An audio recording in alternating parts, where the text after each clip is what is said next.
Yes good evening my dear students. இன்றைக்கி நம்ம டேலியில் பார்க்க போகிற டைட்டில் வந்து பார்த்திங்கன்னா பியூர் இன்வென்டரி வவுச்சர்.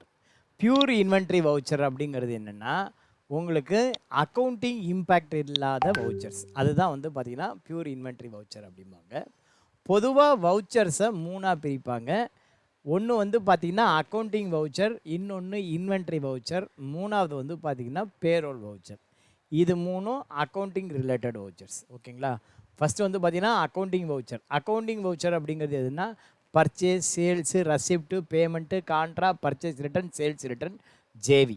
இந்த 8 டைப் ஆஃப் வவுச்சர்ஸும் பார்த்திங்கன்னா அக்கௌண்டிங் வவுச்சர் அப்படிம்போம். இன்வென்ட்ரி வவுச்சர் அப்படிங்கிறது பார்த்திங்கன்னா பியூர்லி இன்வென்ட்ரி மாத்திரம்தான் இருக்கும். அக்கௌண்டிங் இம்பேக்ட் இருக்காது. யாருக்கு டெலிவரி பண்ணணுங்கிற மெசேஜ் இருக்கும், என்ன டெலிவரி பண்ணணுங்கிற மெசேஜ் இருக்கும், எவ்வளோ வேல்யூக்கு டெலிவரி பண்ணணுங்கிற மெசேஜ் இருக்காது. ஏன் அப்படின்னா இந்த மாதிரி பெரிய பெரிய கார்ப்பரேட் கம்பெனிகள் என்ன பண்ணுவாங்க, நிறைய பிரான்ச்சஸ் வச்சுருப்பாங்க. அவங்களுக்கு நீங்கள் சப்ளை பண்ணுற மாதிரி இருக்கும். அந்த மாதிரி ஒரு சூழ்நிலையில் அவங்க என்ன உங்கள்கிட்ட அக்ரிமெண்ட் போட்டிருப்பாங்கன்னா, என்னுடைய ஃபார் எக்ஸாம்பிள் இப்போ சரவணா ஸ்டோர் இருக்குது அப்படின்னா, சரவணா ஸ்டோருடைய ஹெட் ஆஃபீஸ் டி நகரில் இருக்குது. அதுக்கு பிரான்ச் வந்து பார்த்திங்கன்னா அம்பத்தூரில் இருக்குது, ஆவடியில் இருக்குது, அடையாரில் இருக்குது. இந்த மாதிரி நிறைய பிரான்ச்சஸ் இருக்கும். அந்த மாதிரி பிரான்ச்சஸ்க்கெலாம் நீங்கள் சப்ளை பண்ணுவீங்க. அந்த மாதிரி சப்ளை பண்ணும்போது என்ன பண்ணுவாங்க, நீங்கள் ஒவ்வொரு பிரான்ச்சுக்கும் டெலிவரி நோட் போட்டு அனுப்பிச்சிட்டு அந்த டெலிவரி நோட்டை எல்லாம் சேர்த்து எனக்கு ஒரே இன்வாய்ஸாக எனக்கு அனுப்புங்க அப்படின்னு சொல்லுவாங்க. அந்த டெலிவரி நோட் போட்டு எனக்கு ஒரே இன்வாய்ஸாக எனக்கு அனுப்புங்க அப்படின்னு சொல்லுவாங்க. ஓகேவா? ஸோ அதுக்காக தான் வந்து பார்த்திங்கன்னா இந்த மாதிரிலாம் இருக்குது. ரைட்டா? இப்போ வந்து பார்த்திங்கன்னா அந்த ஸ்டெப்பு என்னங்கிறது பார்ப்போம்.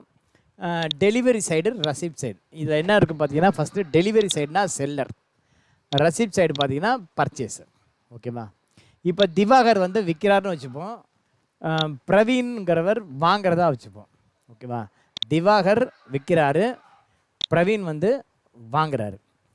இப்போ வந்து பார்த்திங்கன்னா பியூர் இன்வென்ட்ரி வவுச்சரில் ஃபஸ்ட்டு வந்து என்ன பண்ணுவார், இவர் டெலிவரி நோட்டு போட்டு டெலிவரி பண்ணுவார். இவர் என்ன பண்ணுவார், டெலிவரி நோட் போட்டு டெலிவரி பண்ணுவார். இந்த மாதிரி டெலிவரி நோட்டு போடும்போது இங்கே வந்து பார்த்திங்கன்னா அது ரசிப்ட் நோட் போட்டு ரிசீவ் பண்ணிப்பார். அதுக்கப்புறம் அவர் என்ன பண்ணுவார், அது சரியில்லைன்னு சொல்லி ரிஜெக்ஷன் பண்ணுவார். ரிஜெக்ஷன் பண்ணுறது, so receipt note minus rejection out அப்படிங்கிறது பார்த்திங்கன்னா பர்ச்சேஸ் இன்வாய்ஸ். இவர் ரிஜெக்ஷன் பண்ணுறாருன்னா இதுக்கு ரிஜெக்ஷன் இன் ஆகும். ஸோ இது மாத்திரம்தான் டெலிவரி நோட். அதுக்கப்புறம் பார்த்திங்கன்னா அக்கௌண்டிங் நோட். இப்போ டெலிவரி நோட்லேருந்து ரிஜெக்ஷன் இன் போயிடுச்சுன்னா சேல்ஸ் இன்வாய்ஸ். இவருக்கு சேல்ஸ் இன்வாய்ஸ் அப்படின்னா அவருக்கு அது பர்ச்சேஸ் இன்வாய்ஸ். இவருக்கு சேல்ஸ் இன்வாய்ஸ்னால் அவருக்கு அது பர்ச்சேஸ் இன்வாய்ஸ். பர்ச்சேஸ் இன்வாய்ஸ்ங்கிறது ரசிப்ட் நோட் மைனஸ் ரிஜெக்ஷன் அவுட்டுங்கிறது பர்ச்சேஸ் இன்வாய்ஸ். அதுக்கப்புறம் பார்த்திங்கன்னா பர்ச்சேஸ் ரிட்டர்ன். பர்ச்சேஸ் பண்ணியிருப்பார், அதுக்கப்புறம் சரியில்லைன்னு சொல்லி ரிட்டர்ன் பண்ணுவார், அதுக்கு பேர் பர்ச்சேஸ் ரிட்டர்ன். இவர் பர்ச்சேஸ் ரிட்டர்ன் பண்ணினார்னா இவருக்கு அது சேல்ஸ் ரிட்டர்ன் ஆகும். யாருக்குன்னா விற்கிறவருக்கு sales return. So purchase return இவருக்கு சேல்ஸ் ரிட்டர்ன் ஆகும். அடுத்தது இவர் வந்து பேமெண்ட் பண்ணுவார். எவ்வளோக்கு பேமெண்ட் பண்ணுவார்னா, எவ்வளோ பர்ச்சேஸ் பண்ணியிருக்கோம் அதில் எவ்வளோ ரிட்டர்ன் பண்ணியிருக்கோம் மிச்சத்துக்கு இவர் பேமெண்ட் பண்ணுவார். இவருக்கு பேமெண்ட்டு அப்படின்னா அவருக்கு ரெசிப்ட். இதோட முடிவுபடுது. பட் இது வந்து பார்த்திங்கன்னா அக்கௌண்டிங் டிரான்சாக்ஷன். இது இல்லாமல் வேறு என்னென்ன இருக்குது அப்படின்னு பார்த்தீங்கன்னா physical stock register. Physical stock register அப்படிங்கிறது என்ன அப்படின்னா, இப்போ வந்து பார்த்திங்கன்னா ஒரு பெரிய கம்பெனிகள்லாம் பார்த்திங்கன்னா பெரிய கடைகள்லாம் வந்து பார்த்திங்கன்னா மெட்டீரியல் சேல்ஸ் பண்ணிகிட்டே இருப்பான், ஸ்டாக் சரியாக மெயின்டைன் பண்ண மாட்டான். திடீர்னு பார்த்திங்கன்னா அவங்க ஸ்டாக் ரெஜிஸ்டரில் ஒரு ஸ்டாக் இருக்கும், டைரெக்டாக போகும்போது பிசிக்கலாக பார்க்கும்போது வேறு ஸ்டாக் இருக்கும். ஸோ அந்த பிசிக்கல் ஸ்டாக்காக அப்டேட் பண்ணிக்கிறது அக்கௌண்டிங்கில், அதுதான் பிசிக்கல் ஸ்டாக் ரெஜிஸ்டர் அப்படின்னு பேர். ஸ்டாக் ஜேர்னல் அப்படிங்கிறது என்னென்னா ஒரு பிரான்ச்லேருந்து இன்னொரு பிரான்ச்சுக்கு ஸ்டாக்கு ட்ரான்ஸ்ஃபர் பண்ணுவோம். ஃபார் எக்ஸாம்பிள் இப்போ சரவணா ஸ்டோர் ஹெட் ஆஃபீஸ்லேருந்து சரவணா ஸ்டோர் ஆவடி, சரவணா ஸ்டோர் ஆவடியிலேருந்து சரவணா ஸ்டோர் அம்பத்தூர், அந்த மாதிரி. ஓகேவா? சரவணா ஸ்டோர் அம்பத்தூர், சரவணா ஸ்டோர் ஆவடியிலேருந்து சரவணா ஸ்டோர் அம்பத்தூர், அந்த மாதிரி அனுப்புறது. அது வந்து ஒரு பிரான்ச்லேருந்து இன்னொரு பிரான்ச்சுக்கு அனுப்பினா அது பிரான்ச் ட்ரான்ஸ்ஃபர். இன்னொன்று பார்த்தீங்கன்னா stock journal voucher for manufacturing. Manufacturing பண்ணும்போது ஒரு பியூர் இன்வென்ட்ரி வவுச்சர் வரும். அதாவது நீ ஒரு மேனுஃபேக்சரிங் கம்பெனி வச்சுருக்க, ஃபார் எக்ஸாம்பிள் ஒரு ஃபஸ்ட் எய்டு பாக்ஸ் மேனுஃபேக்சரிங் பண்ணுறேன்னு வச்சுக்கோ. நீ வந்து ஒரு first aid box manufacturing company வச்சுருக்கனா என்ன பண்ணுவீங்க, முதல்ல போயிட்டு பாரிஸில் போய்ட்டு ஒரு ஃபஸ்ட் எய்டு பாக்ஸ் அட்டைப்பெட்டி வாங்குவீங்க. அதுக்குள்ளே வைக்க வேண்டிய பஞ்சு, டிஞ்சர், பிளாஸ்திரி, கத்திரிக்கோள், இந்த மாதிரி என்னென்னலாம் நீங்கள் உள்ளே வைப்பீங்களோ அது எல்லாத்தையும் கலெக்ட் பண்ணி ஒரு பாக்ஸில் போட்டு ஒரு பேப்பர் பிளாம்ப்ளேட் ஒன்று வச்சு அதை மேனுஃபேக்சரிங் பண்ணி சேல்ஸ் பண்ணுவீங்க. ஸோ அது வந்து ஒரு ப்ராசஸ். அந்த ப்ராசஸில் என்ன ஆகும், உங்களுடைய ரா மெட்டீரியல் நீ பர்ச்சேஸ் பண்ணியிருக்கிறதெல்லாம் மைனஸ் ஆகிடும். ஃபினிஷ்டு ப்ராடக்ட்டு உனக்கு வேறு ஒரு ப்ராடக்ட் வந்துடும், ஃபஸ்ட் எய்ட் பாக்ஸ் அப்படின்னு சொல்லிட்டு. ஸோ இந்த ரா மெட்டீரியல் குறையிற அந்த இன்சிடெண்ட், அந்த மேனுஃபேக்சரிங் ப்ராசஸ் அதை வந்து ரெக்கார்டு பண்ணணும். அதுக்காக வந்து பார்த்திங்கன்னா இந்த மேனுஃபேக்சரிங் ஸ்டாக் ரிஜிஸ்டர் இருக்குது. அதுக்கு பேர் பில் ஆஃப் மெட்டீரியல் அப்படின்னு பேர். இதுக்கு stock journal for manufacturing process. So இப்போ இன்வென்ட்ரி, பியூர் இன்வென்ட்ரி வவுச்சர் அப்படின்னா என்னென்னா இந்த 4 ப்ளஸ் இந்த 3 இவ்வளோ தான், 7 தான் இருக்குது.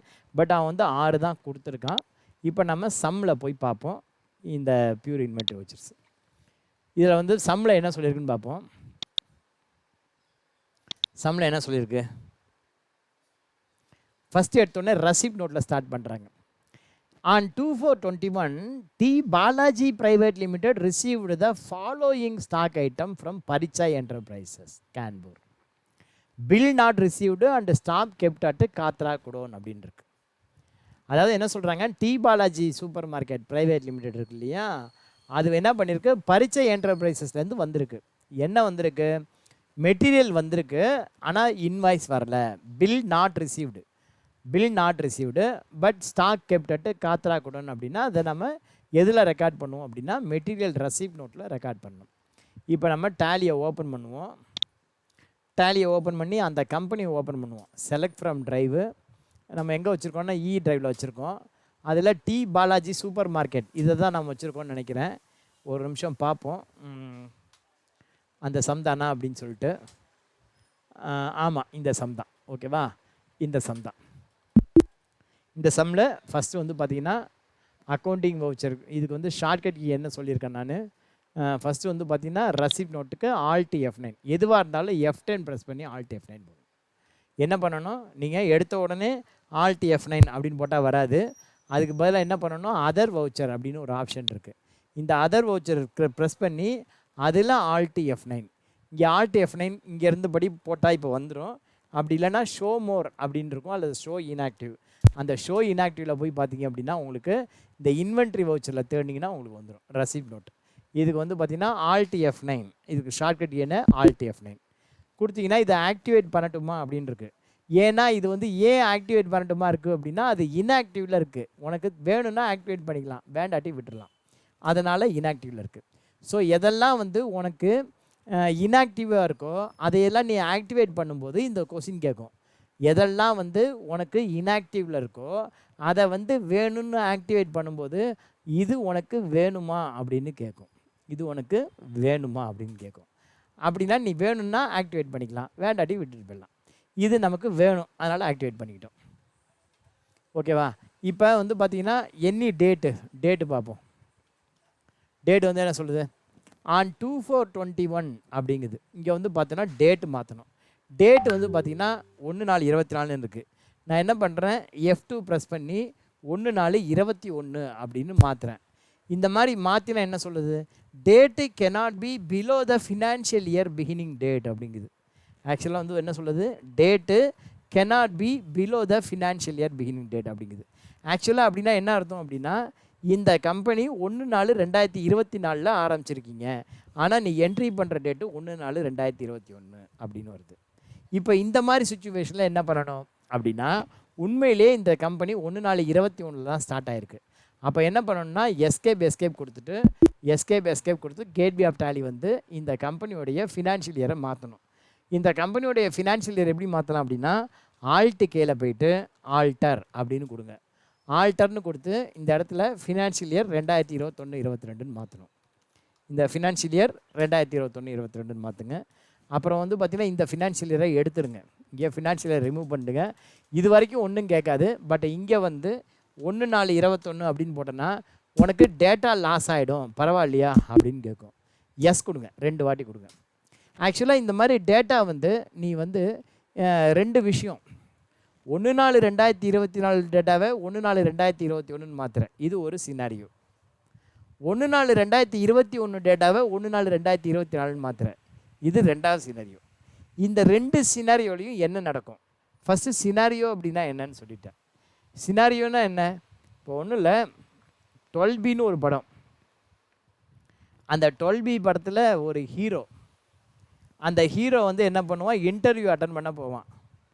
இன்டர்வியூ அட்டன் பண்ண போகும்போது நேராக ஓடி போய் அந்த பஸ்ஸை பிடிக்க போவான். பஸ்ஸை பிடிச்சிருவான், பிடிக்க மாட்டான். 2 சினாரியோ. பஸ்ஸை பிடிச்சிட்டா என்ன ஆவான் அப்படின்னா, பஸ்ஸை பிடிச்சி கரெக்டான நேரத்துக்கு இன்டர்வியூக்கு போவான். அந்த இன்டர்வியூவை நல்லபடியாக அட்டன் பண்ணுவான், அவனுக்கு வேலை கிடைக்கும், நல்ல இடத்துல கல்யாணம் பண்ணுவான், செட்டில் ஆவான். இது ஒரு சினாரியோ. 2வது சினாரியோ என்னென்னா அப்படியே ரிவர்ஸ், பஸ்ஸை வந்து விட்டுருவான். அந்த சினாரியோ மேனேஜ்மெண்ட்டுக்காக இந்த படம் பாருங்கள் தயவு செஞ்சு. பஸ்ஸை விட்டுருவான். பஸ்ஸை விட்டதுனால என்னென்னா அவனால் இன்டர்வியூக்கு போக முடியாது. அப்போ அவன் ஃப்ரெண்டு கடையில் போயிட்டு கம்பெனியில் போயிட்டு ஜாயின் பண்ணுவான், மெக்கானிக் ஷாப்பில் மெக்கானிக்காக. அதுக்கப்புறம் ஒரு தருதலையை பிடிச்சி கல்யாணம் பண்ணிப்பான். கடைசியில் லைஃப் வந்து பார்த்திங்கன்னா அவனுக்கு கஷ்டப்படுவான். ஸோ இந்த மாதிரி 2 சினாரியோ 12B அப்படிங்கிற படம். அது மாதிரி சினாரியோன்னா இப்படி இருந்தால் எப்படி, அப்படி இருந்தால் எப்படி, அதுக்கு பேர் தான் சினாரியோ அப்படின்னு பேர். ஸோ இப்போ வந்து பார்த்திங்கன்னா இப்போ உங்களுக்கு ஏன் இந்த சினாரியோ மேனேஜ்மெண்ட் நான் ஏன் சொல்கிறேன் அப்படின்னா, இப்போ 2024ன்னு நீ கம்பெனி டேட்டாவை க்ரியேட் பண்ணியிருக்க, ஓப்பனிங் பேலன்ஸ். இதை வந்து 2021ன்னு மாற்றினா என்ன ஆகும் அப்படிங்கிறது முதல்ல பார்ப்போம். இப்போ 2024 நீ என்ன போட்டிருக்க, ஓப்பனிங் பேலன்ஸ் மாத்திரம் தான் போட்டிருக்க, வேறு எதுவும் டேட்டாஸ் எதுவும் போடல. இப்போ 2024 டேட்டாவை 2021ன்னு மாத்திரன்னா, whatever the opening balance you created on 1/4/24 it shall be treated as the opening balance of 1/4/21 not 1/4/24. ஓகேவா? அதாவது 1/4/2024 நீ கிரியேட் பண்ணியிருக்கிற அந்த ஓப்பனிங் பேலன்ஸு இல்லை 1/4/2021 ஆகும். ரைட்டா? இதுதான் நடக்கும்.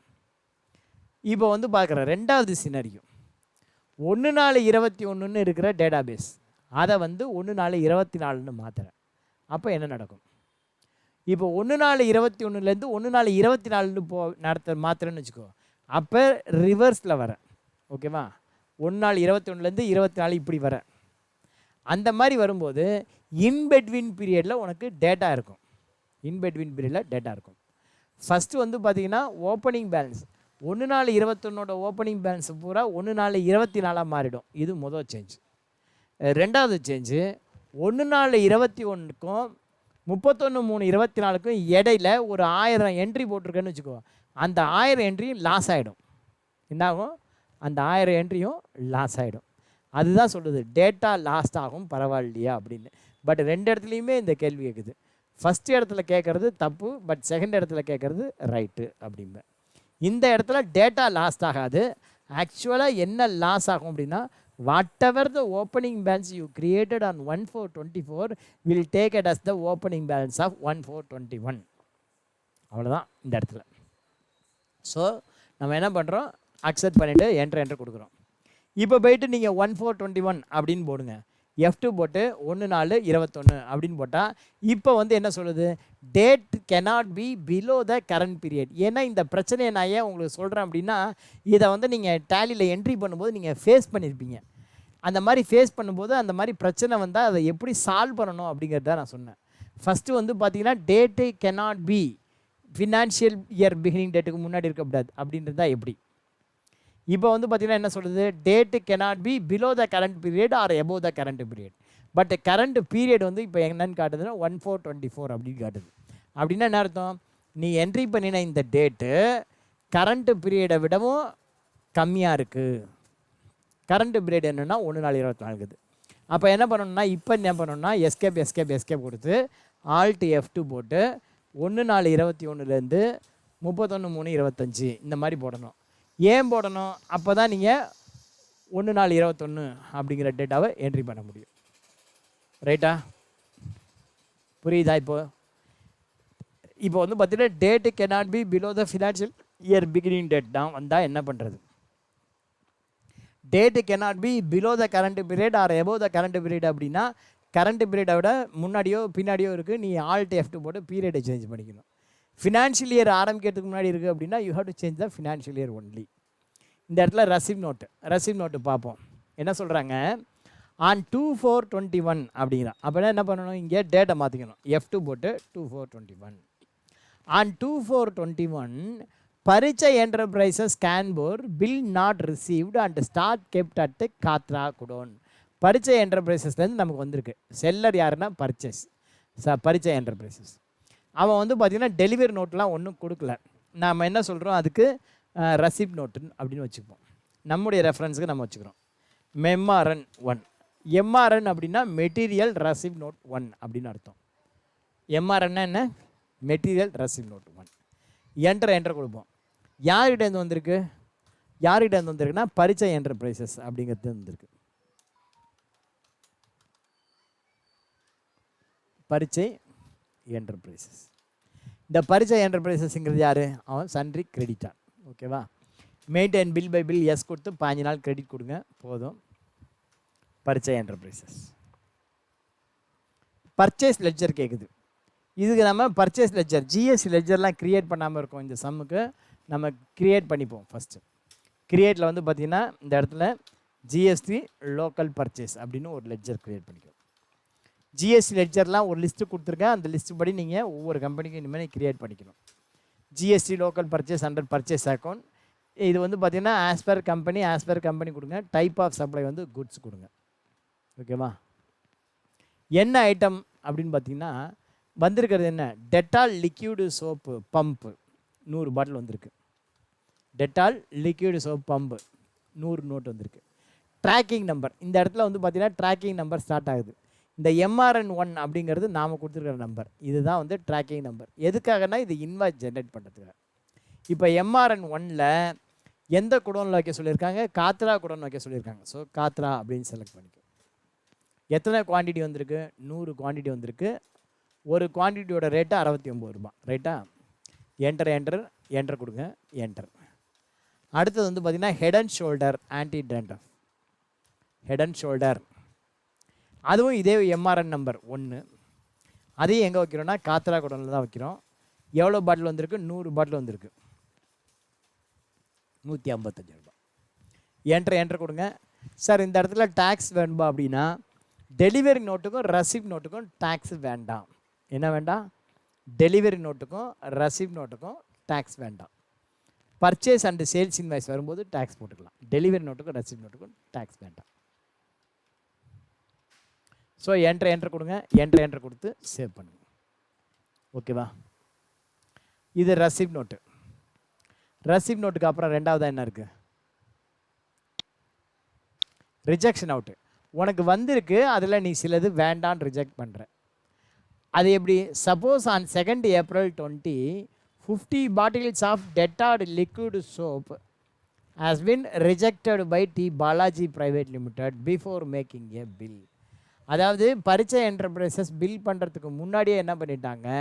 50 பாட்டில் டெட்டால் லிக்விட் சோப்பு சரியில்லைன்னு சொல்லி ரிட்டர்ன் பண்ணுறான். அதுவும் எனக்குலாம் அதே 2. இப்போ வந்து இதுக்கு வந்து பார்த்திங்கன்னா ஷார்ட்கட் கீ கண்ட்ரோல் F5. இப்போ ஒரு வாட்டி F10 ப்ரெஸ் பண்ணால் போதும். கண்ட்ரோல் F5 போட்டால் வருமா? வரல. அப்போ வந்து என்ன பண்ணணும்? திரும்பவும் F10 பண்ணணும். F10ல் போய்ட்டு என்ன பண்ணணும்? இதுக்கு வந்து பார்த்திங்கன்னா கண்ட்ரோல் F5 ரிஜெக்ஷன் அவுட்டுக்கு control F5 shortcut key control F5. You need to activate the rejection out. Activate பண்ணட்டுமா அப்படின்னு கேட்குது. அப்போ என்ன பண்ணணும்? எஸ் கொடுக்கணும். ஓகேவா? அப்போ எஸ் கொடுக்கணும். யார்கிட்ட ரிட்டர்ன் பண்ணுறோம்? யார்கிட்டேருந்து வாங்கினோமோ அவன்கிட்ட தான் ரிட்டர்ன் பண்ணுறோம். யார்கிட்ட வாங்கினோம்? பரிச்சை என்டர்பிரைசஸ் தான் வாங்கினோம். அவன்கிட்ட தான் ரிட்டர்ன் பண்ணுறோம். என்ன ரிட்டர்ன் பண்ணுறோம்? Dettol liquid soap pump. அதில் 50 பாட்டில். இப்போ வந்து பார்த்திங்கன்னா இந்த MRNல் வந்திருக்கு பாருங்கள் ட்ராக்கிங் நம்பர். இந்த ட்ராக்கிங் நம்பருக்கு எகென்ஸ்ட் ரிட்டர்ன் பண்ணுறோம்.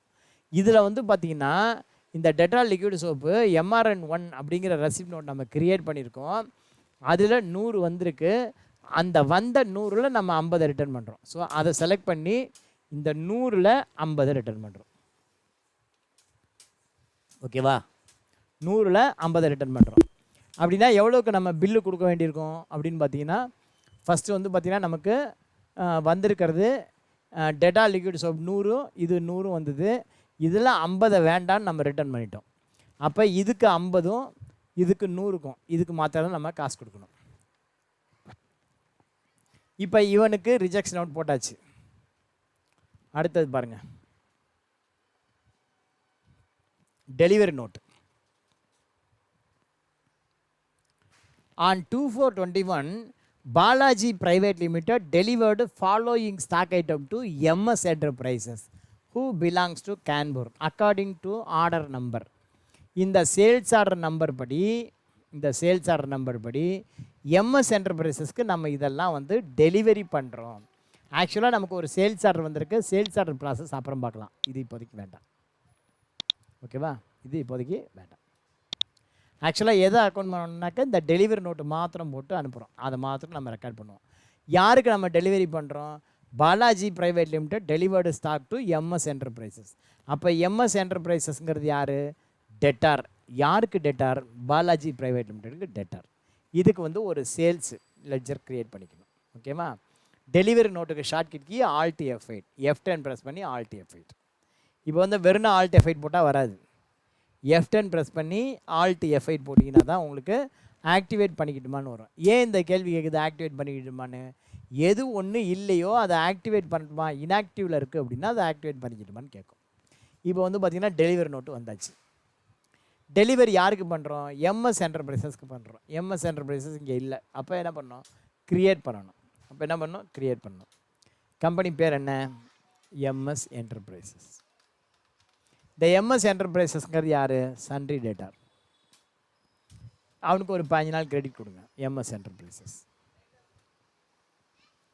சேல்ஸ் லெட்ஜருக்கு க்ரியேட் பண்ணி ஜிஎஸ்டி லோக்கல் சேல் அப்படின்னு ஒரு லெட்ஜர் க்ரியேட் பண்ணிக்கும். GST local sale under sales account. As per company type of supply goods. இவ்வளோதான். என்னென்ன ஐட்டம் விற்கிறோம்? என்னென்ன ஐட்டம் விற்கலை, டெலிவரி பண்ணுறோம். டெலிவரி பண்ணுறதுக்கு goods sent on goods not sale basis. Pears சோப்பில் 150 பீஸு. பியர் சோப்பில் இப்போ வந்து பார்த்திங்கன்னா ட்ராக்கிங் நம்பர் ஆரம்பிக்குது. ட்ராக்கிங் நம்பர் இவனுக்கு 1. ஓகேவா? இந்த ட்ராக்கிங் நம்பர் வந்து பார்த்திங்கன்னா DN1 அப்படின்னு வச்சுக்கலாம், இல்லை 1ன்னே வச்சுப்போம், ஒன்றும் பிரச்சனை இல்லை. இது ஃபஸ்ட்டு ட்ராக்கிங் நம்பர் சேல்ஸுக்கு. நம்ம பர்ச்சேஸ்க்கு MRN போட்டிருக்கோம், இதுக்கு வந்து 1ன்னே வச்சுப்போம். காத்ராவில் குடோனில் மொத்தம் 200 பீஸ் இருக்குது, நம்ம அதில் 150 பீஸ் அனுப்புகிறோம். ஸோ அதுலேருந்து நம்ம என்ன பண்ணுறோம்? 150 பீஸ் அனுப்புகிறோம். என்ன ரேட்டுக்கு போட்டு அனுப்புகிறோன்னா 30 ரூபான்னு அனுப்புகிறோம். ஓகேவா? அடுத்தது பார்த்திங்கன்னாக்க ரெக்ஸோனா 350 பீஸு. ரெக்ஸோனா வந்து பார்த்திங்கன்னா அதே ட்ராக்கிங் நம்பர், அதே காத்ரா குடோனில் 400 பீஸ் இருக்குது, அதுலேருந்து 350 பீஸ் எடுக்கிறோம். ஒன்றோட ரேட்டு 25 ரூபா. அடுத்தது பார்த்திங்கன்னா ஆக்ஸ் பல்ஸ் டியோடரண்ட். அடுத்தது பார்த்திங்கன்னா ஆக்ஸ் பல்ஸ் டியோடரண்ட், அதே ட்ராக்கிங் நம்பர் 1. லொக்கேஷன் வந்து பார்த்திங்கன்னா காத்ரா குடோனு. எத்தனை இருக்குது? 200 பீஸ் இருக்குது. ஒன்றோட ரேட்டு 130 ரூபா. ஸோ போட்டு இதை நம்ம டெலிவரி பண்ணுறோம். ஜிஎஸ்டிலாம் எதுவும் போடக்கூடாது. என்ட்ரு கொடுத்து சேவ் பண்ணிக்கும். Delivery note over. 7.2.3 delivery note over. அதுக்கப்புறம் பார்த்தீங்கன்னா ரிஜெக்ஷன் அவுட்டு. அது கண்ட்ரோல் F6, F10 ப்ரெஸ் பண்ணி கண்ட்ரோல் F6 ரிஜெக்ஷன் அவுட்டு. இதில் என்ன சொல்லியிருக்காங்க? Suppose on 2 April MS enterprises reject 100 numbers of Axe Pulse deodorant அப்படின்னு. இப்போ எம்எஸ் என்டர்பிரைசஸ் ரிஜெக்ஷன் பண்ணுறான்னா அவனுக்கு ரிஜெக்ஷன் அவுட், உனக்கு அது ரிஜெக்ஷன் இன். அதை எதில் போடணும்? Control F6. நீ டெலிவரி பண்ணியிருக்க, அதுக்கு எகைன்ஸு ரிஜெக்ட் பண்ணுது. எகைன் F10 ப்ரெஸ் பண்ணி கண்ட்ரோல் F6. F10 ப்ரெஸ் பண்ணி கண்ட்ரோல் F6. ஆக்டிவேட் பண்ணட்டுமான்னு கேட்டால் எஸ், ஆக்டிவேட் பண்ணிக்க. யார் ரிஜெக்ட் பண்ணுறான்? எம்எஸ் என்டர்பிரைசஸ் ரிஜெக்ட் பண்ணுறான். என்ன ரிஜெக்ட் பண்ணுறான்? Axe Pulse deodorant. எவ்வளோ ரிஜெக்ட் பண்ணுறான்? நீ 200 பீஸு டெலிவரி பண்ணியிருக்க, அதில் அவன் 100 பீஸை ரிஜெக்ட் பண்ணுறான். நீ டெலிவரி பண்ணும்போது 130 ரூபாண்ணா, ரிஜெக்ட் பண்ணும்போது அதே ரேட்டு தான். என்ட்ரு கொடுத்து சேவ். That's all. இவ்வளோ தான் ரிஜெக்ஷன் இன் வவுச்சர். ஸோ மேலே உள்ள 4 போட்டாச்சு. ஃபிசிக்கல் ஸ்டாக் வவுச்சர் இதை வந்து நம்ம நாளைக்கு பார்க்கலாம். ஃபிசிக்கல் ஸ்டாக் வவுச்சர் வந்து பார்த்திங்கன்னா எப்படிங்கிறது சொல்கிறேன். வேறு என்ன இருக்குது? இன்னும் ஃபிசிக்கல் ஸ்டாக் வவுச்சர் இருக்குது, ஸ்டாக் ஜேர்னல் இருக்குது. ஓகேவா? ஃபிசிக்கல் ஸ்டாக் வவுச்சர் இருக்குது, ஸ்டாக் ஜேர்னல் இருக்குது. இதை போட்டோன்னா முடிஞ்சிடுச்சு. இப்போ ஃபிசிக்கல் ஸ்டாக் வவுச்சரில் பார்த்தீங்கன்னா என்ன இருக்குது அப்படின்னா, உங்களுக்கு சில ஸ்டாக் உண்மையிலே இப்போ பார்த்தீங்கன்னு வச்சுக்கோ, இங்கே ஸ்டாக் சம்மரி பாருங்கள். ஸ்டாக் சம்மரி பார்க்குறீங்க, இதில் சன்சில்க் ஷாம்பு 50 இருக்குது. ஆனால் உண்மையிலே பார்த்தீங்கன்னா ஃபிசிக்கலாக வந்து பார்த்தீங்கன்னா 75 ஷாம்பு இருக்குது. ஓகேவா? ஆக்சுவலாக வந்து பார்த்தீங்கன்னா எவ்வளோ ஷாம்பு இருக்குது? ஃபிசிக்கலாக 75 ஷாம்பு இருக்குது. ஆனால் இங்கே டேலியில் எவ்வளோ இருக்குது? 50 இருக்குது. அப்போ இதை அப்டேட் பண்ணிக்கணும் அப்படின்னா என்ன பண்ணணும்? அக்கௌண்டிங் வவுச்சர் V போங்க. ஃபிசிக்கல் ஸ்டாக் ரெஜிஸ்டருக்கு ஷார்ட்கட் என்ன? Alt F7, control F7, Alt F7. Right, okay. இப்போ வந்து பார்த்தீங்கன்னா பிசிக்கல் ஸ்டாக் ரிஜிஸ்டருக்கு alt F7 alt F7 control F7 F7 sign gateway of Tally voucher control F7 இப்போ பாருங்கள் இங்கேருந்து கண்ட்ரோல் F7 போட்டால் வராது வருது ஓகே ஒரு பிரச்சனை இல்லை வருது இப்போ நான் என்ன சொன்னேன் அப்படின்னா உங்களுக்கு ஏதோ ஒரு ஐட்டம் 50 ஐட்டம் இருந்தது எதுப்பா 301 சன்சில்க் ஷாம்பு இது வந்து பார்த்திங்கன்னா காத்தரக்குடலில் வெரிஃபை பண்ணுறோம் என்ன ஆக்சுவலாக வந்து பார்த்திங்கன்னா காத்தரக்குடலில் 35க்கு பதிலாக 50 இருக்குது அப்படின்னு வச்சுக்கோங்க அப்போ அந்த காத்தரக்குடலில் செலக்ட் பண்ணி நீ 50 அப்படின்னு போடுங்க அவ்வளோதான் வேறு ஒன்றும் வேண்டாம் போட்டு என்ட்ரு கொடுத்து இப்போ போய் பாருங்கள் ஒரு 15 ஆட் ஆகிருக்கும் ஸ்டாக் சம்மரியில் போய்ட்டு சன்சில்க் ஷாம்பில் என்னாச்சு 50 இருந்தது 65 ஆகிடுச்சு ஓகேவா அவ்வளோதான் ஸோ இந்த மாதிரி நீங்கள் ஃபிசிக்கலாக வந்து உங்களுக்கு கணக்கெடுக்கும்போது என்ன இருக்கோ அந்த வேல்யூ வரணும்னா எவ்வளோ இருக்கோ அதை போட்டிங்கன்னா அது ஃபிசிக்கலாக அப்டேட் ஆகிடும் ஸோ இது வந்து ஃபிசிக்கல் ஸ்டாக் ரிஜிஸ்டர் அப்படின்னு பேர் ரைட்டா அடுத்தது வந்து ஸ்டாக் ஜேர்னல் அப்படிங்கிறது என்ன இப்போ சரவணா ஸ்டோரில் ஒரு இடத்துலேருந்து இன்னொரு இடத்துக்கு நம்ம எடுத்துகிட்டு போவோம் மெட்டீரியல் அந்த மாதிரி எடுத்துகிட்டு போகும்போது டெலிவரி காஸ்ட்டு அது கூட ஆட் ஆகும் அது மாதிரி எடுத்துகிட்டு போகும்போது டெலிவரி காஸ்ட் ஆட் ஆகும் அதை எப்படி அக்கௌண்டிங் பண்ணுறது அப்படிங்கிறத நாளைக்கு பார்க்கலாம் இது வரைக்கும் உள்ளதை முதல்ல நீங்கள் போடுங்க நாளைக்கு மற்றும் ஒரு சம்மோட சந்திப்போம் விடைபெறுவோம் நன்றி வணக்கம் தேங்க்யூ இது வரைக்கும் போட்டு பாருங்கள் ப்ளீஸ்